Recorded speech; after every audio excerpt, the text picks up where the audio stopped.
I'm going to give you sort of a crash course on ecosystem services. Usually it's like a day or two workshop. But all that Margaret and Jim have mentioned, I think, are really crucial issues. And if we think about ecosystem services, these are benefits that natural systems provide to people. And let's see. There we go. Whoops, I kind of flipped past one. So I'm going to quickly just go over a little bit of history and then identifying ecosystem services, valuation, mapping and modeling some brand new tools really important for flood risk reduction, and then looking at funding mechanisms.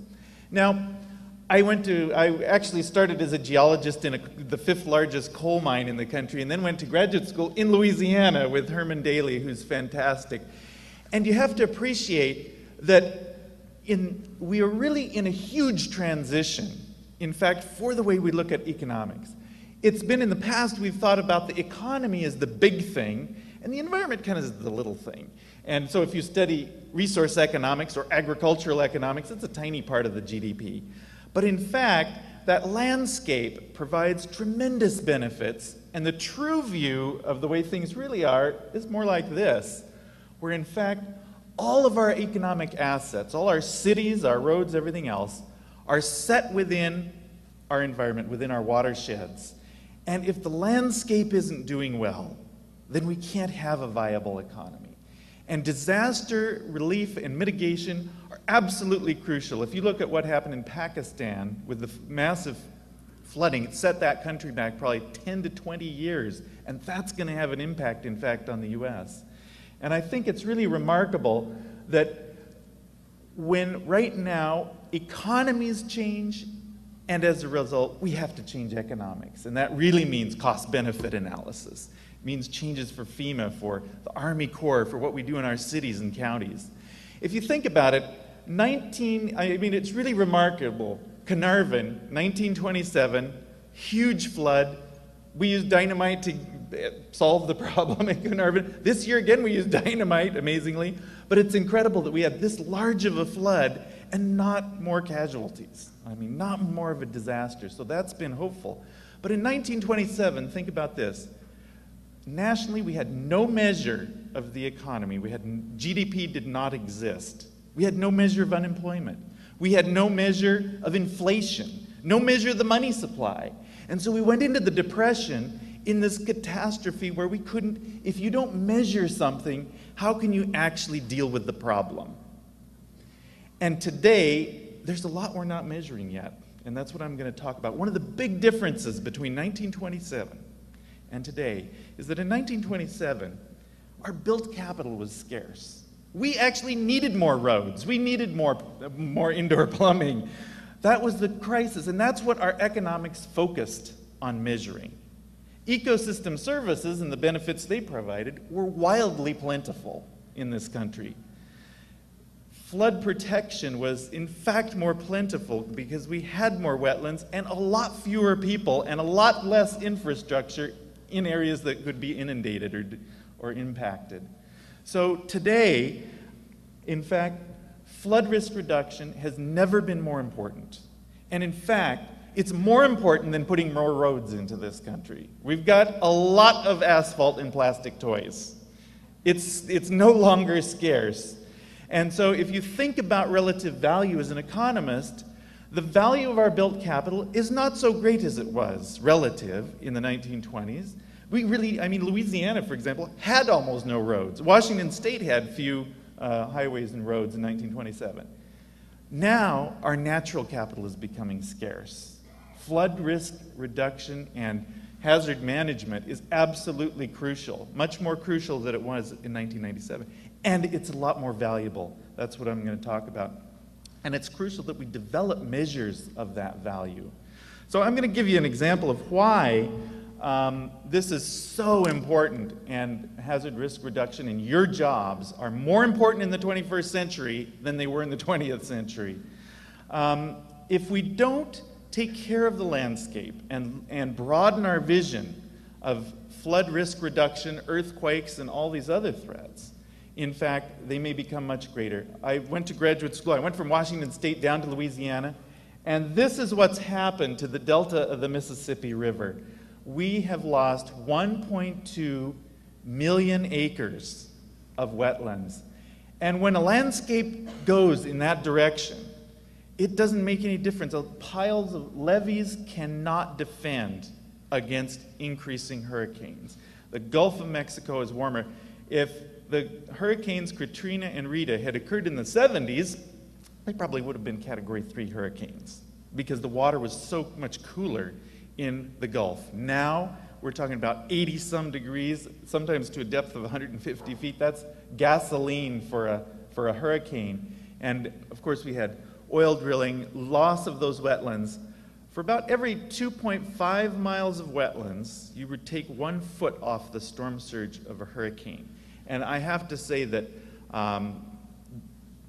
Paul Kemp and Hassan Mashriqi, folks at Louisiana State University, they went right out after Hurricane Rita and they measured the physical debris line across the coast. Hurricane Rita was a wonderful experiment because it went right down the coast, and you could say there's a barrier island and there's the debris line down here. There's no wetlands or debris or barrier islands, the debris line's up here. There's a little oak forest on that island. Well, it takes the debris line a little bit further. So we got a good idea of the real impact. Here's Hurricane Katrina. It entered the Gulf as a kind of a small tropical storm and then exploded into a huge hurricane. And again, as Margaret mentioned, we don't even measure hurricanes correctly. It's really the storm surge, that pile of water, that we need to measure. And so, of course, the result was incredible. In New Orleans, maybe $200 billion of private and public damage, 1,400 people died, incredible impact. And the fact is that if we don't renew that landscape, then there's no way that we can have protection. And the same is true with flooding. Flooding is a landscape scale issue, and we need to look at agricultural lands, forests, wetlands, all those benefits. You can't have public safety if the landscape is changing so dramatically. So, ecosystem services are important, and I'm going to talk a little bit about how we identify them. The economics has advanced so quickly in the last 10, 20 years, and I am happy to say that anything to do with water is pretty easy to value, particularly flood risk reduction, drinking water, wastewater, etc. So first of all, we can now include ecosystem services, as I mentioned, are benefits provided by natural systems. And there in the lower corner is the yew tree. We have one of those in our yard. They were slashed off of millions of acres in the Northwest as a junk tree. And then all of a sudden we found that in the bark of the yew tree is Taxol, which is the cure for breast cancer, or the most common treatment now. And it's worth maybe $100 billion. But that's only a small part of the value if you think about the extended lifetime that it's given women and children that have had their moms around and such. So we discovered this tremendous value out of a tree that was considered a complete junk tree. So how much value is still held in natural systems? Well, it's hard to tell. That's one of the differences between built capital and natural capital. We can't always measure all the value that's out there, but today we can do a pretty good job of it. And so I'm going to talk about 4 categories of ecosystem services, which you can include. Now, we can include this in cost-benefit analysis. It's not difficult. And so we have provisioning resources or provisioning goods. These are ecosystem goods, things you could drop on. So goods are things you could drop on your toe. Services are things you can't drop on your toe. So like a salmon is a good. Drinking water is a good. Flood hazard reduction, that's a service. Water filtration, that's a service. And provisioning goods are things like water supply, food, natural resources, timber, etc. That's one category of ecosystem services. Really easy to value because they're traded in markets. So that's no problem to value those ecosystem goods. And we also count agriculture in that category. Regulating functions are where flood risk reduction, flood protection comes in, looking at climate regulation, water quality. These things are crucial, and they're services. Let me tell you how important this is. The city of Seattle, in 1898, was declared the most unhealthy city in the United States. It had cholera and typhoid, and it was a disaster because they took drinking water out of Lake Washington, and wastewater also went into Lake Washington. And so the city they had this enormous vote. 97% of the population said, we need a water utility. And they did this bold action of purchasing the whole Cedar River watershed to supply water. It was kind of a crazy scheme for a population that was this big to have a water supply capacity that was ridiculously large. And it was completed in the early 1900s, and by 1909, Seattle was declared one of the healthiest cities in the United States. And since that time, it has been unfiltered water, forest filtered water, and it's higher than the national standard. And you don't even have to worry about endocrine disruptors, et cetera, because there's no wastewater flowing into it. We would have had to build 4 filtration plants, or at least, if we had gone the filtration plant route. And a current one would cost about $200 million. So if you think about it, that act of thinking about how to use the natural systems to do a job, do work for us in 1898 has paid off enormously, incredibly well. And that is how natural systems, we have not been measuring this value. Just like in 1930, we had no measure of GDP or anything else. We haven't been measuring this value.